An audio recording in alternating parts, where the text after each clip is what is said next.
Hello and welcome. Right, let's shoot out these two beastly Super Strat guitars.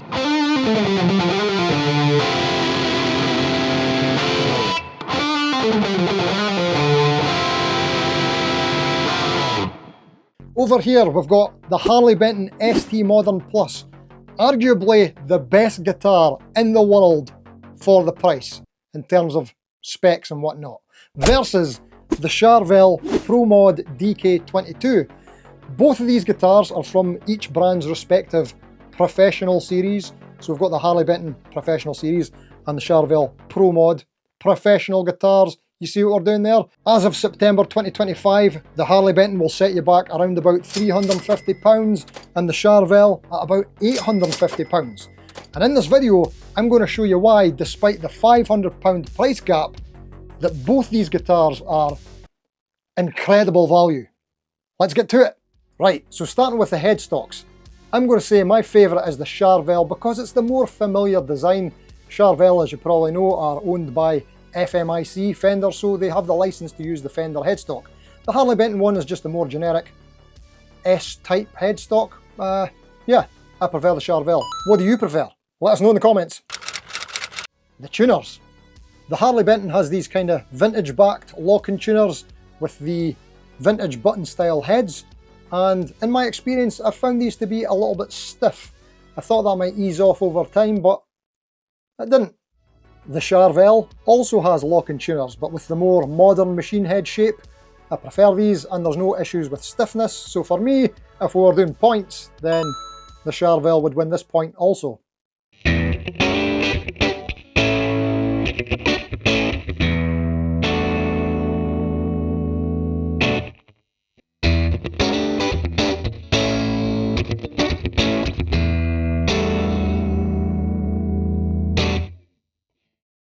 String trees. The Charvel has the same kind of string tree that you would find on a USA Fender Strat. A little bit of a step up from the old butterfly string trees, so that's nice. Now, this particular Harley Benton has butterfly string trees, but that's because this is from the first run. They've since changed them to roller string trees.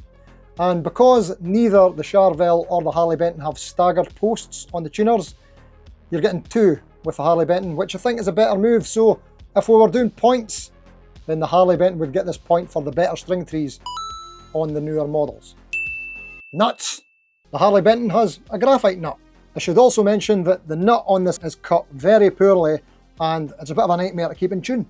But the Charvel has the creme de la creme Graphtec Tusk XL self-lubricating nut. Winner. Another point to Charvel. Just before we get into the neck specs, which is the most important factor when it comes to playability, I should mention that I've had both these guitars for quite a while now, and I've gigged both of them. So here's a couple of wee gig clips for like validation or something. There you go.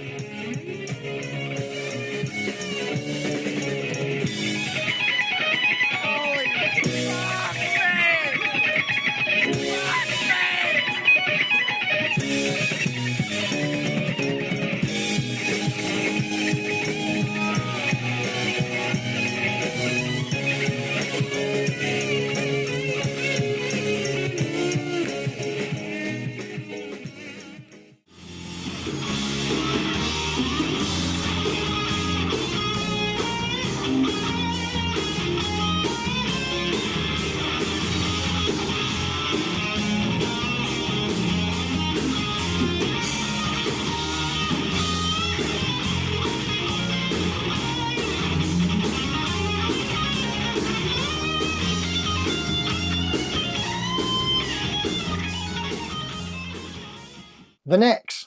Okay, with the necks we've got quite a lot in common. They've both got roasted maple necks, or caramelized in the case of the Charvel, 22 frets, lumen lace side dots, and a 12 to 16 inch compound radius on both. The main difference with the Charvel is that it has a graphite reinforced caramelized maple neck, and it's got a satin urethane finish, which is a very thin layer, and this is one of the best feeling finishes on a neck that I've ever felt. It's like almost unfinished. Super duper smooth. We've got 22 jumbo frets, not stainless steel, but we do have Very nice rolled fretboard edges, and the fret ends themselves are very nice and smooth too. Excellent job here.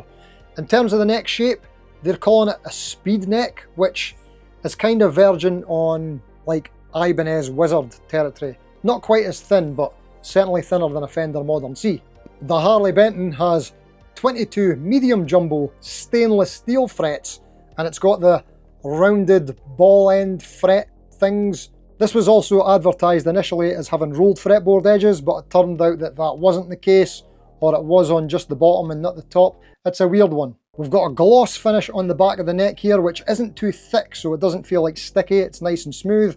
And we've got a modern D profile shaped neck. Now, the standout feature with this that we just can't not mention is this neck is actually Canadian roasted maple, and it's flamed. It's like super flamed flamey. This is one of the flamiest necks I've ever seen in my life, and it's just absolutely beautiful. I think I got really lucky with this one. They're not all as flamey as this. This is a stunner. And speaking of the super flaminess, because this is so prominent, figured and popping, sometimes I find it a bit difficult to see the lumen lace side dots if they're not charged, which, let's face it, is pretty much all the time. So, although it looks really great, it's a bit of a downside for me. And I'm just not big on lumen lace side dots in general, so take with that what you will. What do you think about lumen lace side dots? Yes or no? Let me know in the comments. So with the necks, although there's a lot of similarities, we've got a lot of differences too, and it really depends on which kind of specs you find the most important for your needs, and more importantly, the neck feel in your hand. But we've got stainless steel frets versus rolled edges, graphite reinforcement versus flamed maple. I personally find this flamed maple to be a bit off-putting, and I prefer the satin finish on the back of the neck versus the gloss. It really depends what you like. So for me, I'm going to call it a draw. I know this is such a stupid comparison, but hey, hopefully it's fun. How would you score it? What's the most important neck features to you?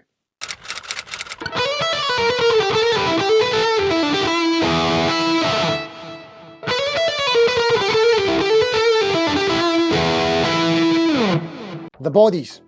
They both have alder bodies, and in the case of the Harley Benton, it's specified as being American alder, which may well matter to you if you're the type of person that plays the guitar like this.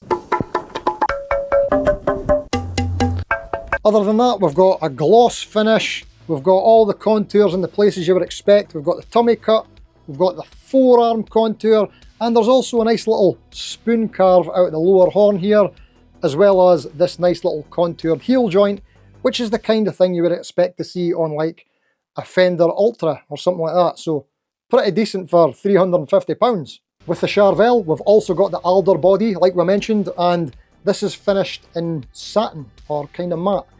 This is called Electric Blue, and it's just absolutely stunning. Absolutely love the finish on this guitar.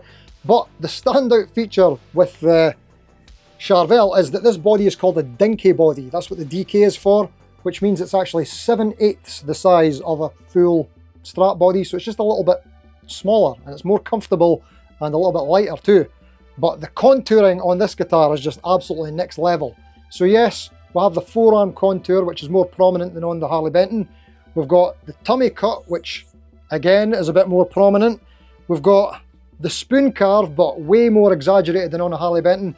And this neck heel is just, I don't think I've ever seen better. This and Ibanez, they pretty much do the best neck heels, in my opinion. And the last super duper cool feature on the body is, check this out, the jack socket placement. It's absolutely genius where they put this. I would love to see this on more guitars. With the bodies, for me, the Charvel wins it hands down for just having all those cool little nooks and crannies, which is just a bit special.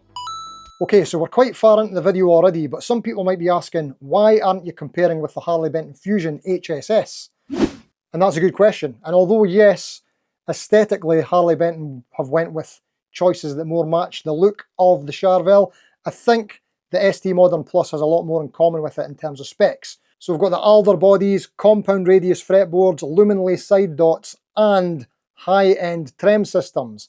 Let's talk about those.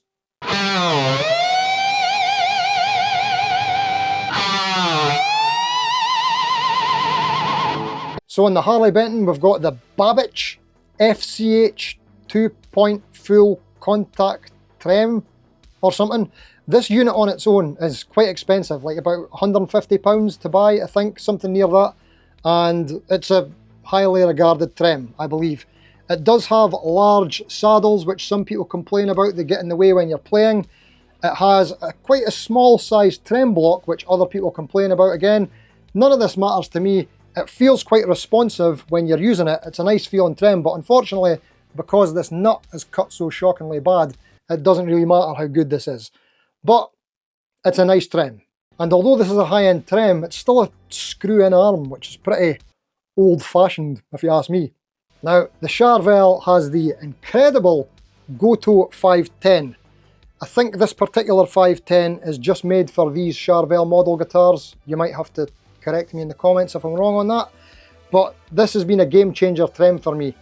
This is the best 2-point trem that I've ever experienced. It just feels amazing. And on this particular guitar, they've also recessed a little bit of the cavity out here so that there's more space to go up and down. It just feels so responsive, and the tuning's pretty stable as well, to the point where I've put this same trem on another 2 guitars, and I've got another one waiting to go on another guitar. Absolutely love this trem. Best 2-point trem ever. I'm yet to try the Vega trem. I've heard very good things. Anybody want to send me one? Come on, please.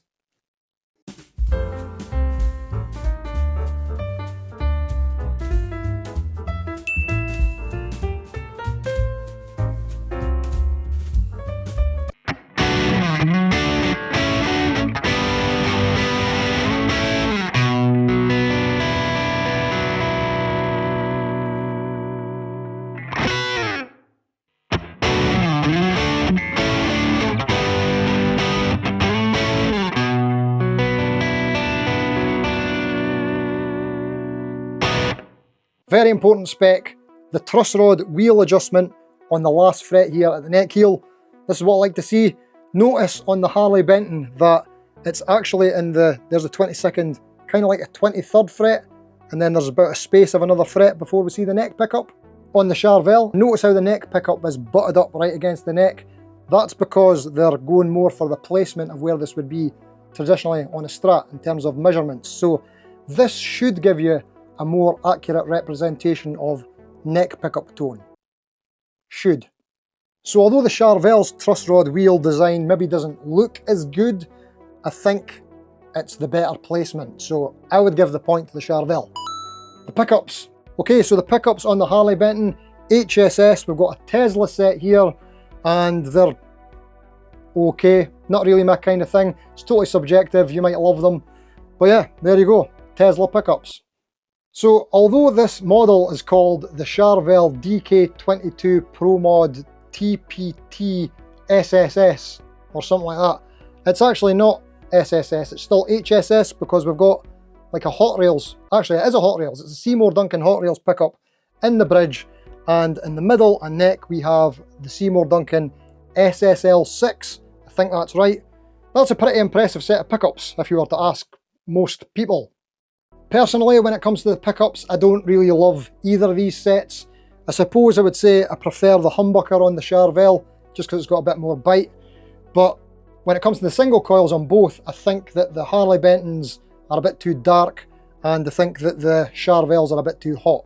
Just my preference, you might like them. Have you tried either of these? What's your thoughts?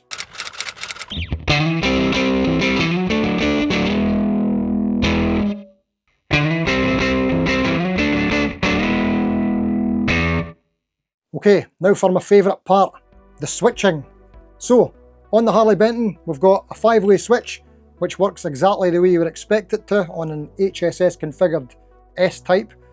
But on the tone control, we'll have a cheeky wee push-pull pot, which will split the humbucker, so you've essentially got 7 tones at your fingertips there. Although I say fingertips, push-pull pots on Strat knobs should be banned forever. They're just such a pain to get a hold of when you need them in a pinch. Ideally, you would have a toggle switch here or a push-push pot. Push-push pot is my favourite.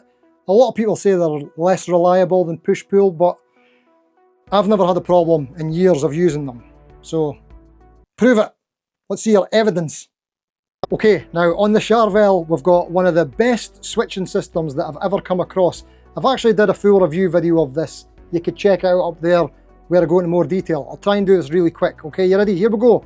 So, we've got HSS, but instead of the middle pickup being RWRP, reverse wound, reverse polarity, they've did it to the neck pickup, which gives you a load of cool options, and I'll show you why. What they've did is, in the bridge, we've got full humbucker in position 4, or is it 2? I can't remember today. We've got one of the coils and the middle pickup. So we've got hum cancelling here and here. In the middle position, it's not the middle pickup, it's this pickup and the bridge. So you're getting like telly kind of sounds, also hum cancelling. In this one, we've got these two pickups, and because this is reverse wound, reverse polarity, it's also hum cancelling. This one is just the neck pickup, so 4 out of the 5 pickups are hum cancelling. I never use the middle pickup sound. I know I should because everybody says great, but I don't use it. I'm sorry. This is the most streamlined switching, and I found that when I gig this guitar, I use every single position. So as you can probably tell, it's the Charvel switching that wins this point for me.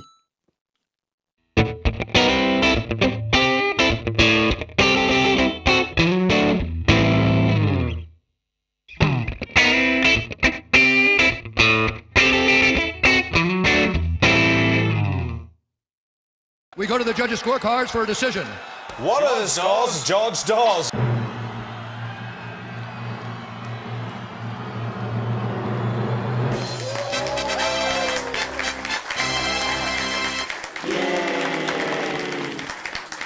So I think I've covered everything. You can let me know in the comments what I've forgot. No doubt I forgot something. Here's what we're saying about the Harley Benton ST Modern Plus. Show me where else you can get for the money. Flamed roasted maple neck, lock-in tuners, stainless steel frets, a high-end trem system that's worth like £150 on its own, American alder body if you care about tone wood. I don't think this can be beat for the price. Personally, I don't love this guitar, it's just not really my thing, but in terms of for the money, I still say this can't be beat. What do you think?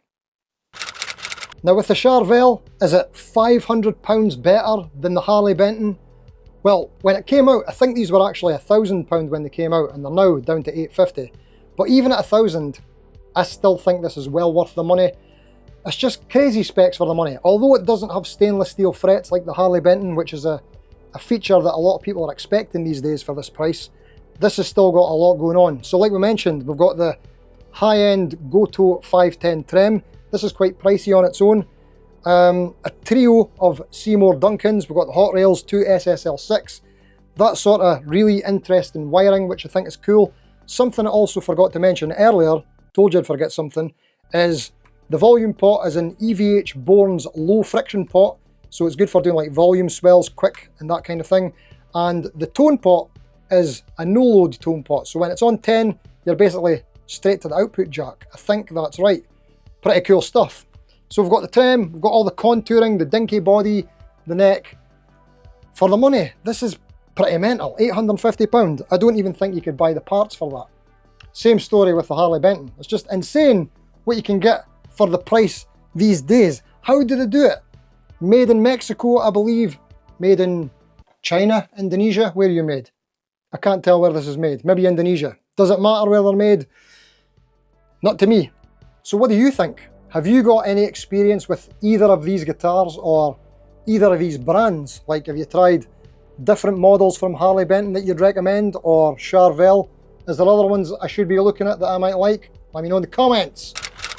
So for me, these are definitely two of the most interesting guitars at their price points. I mean, that's why I bought them. I was curious to see what they're all about.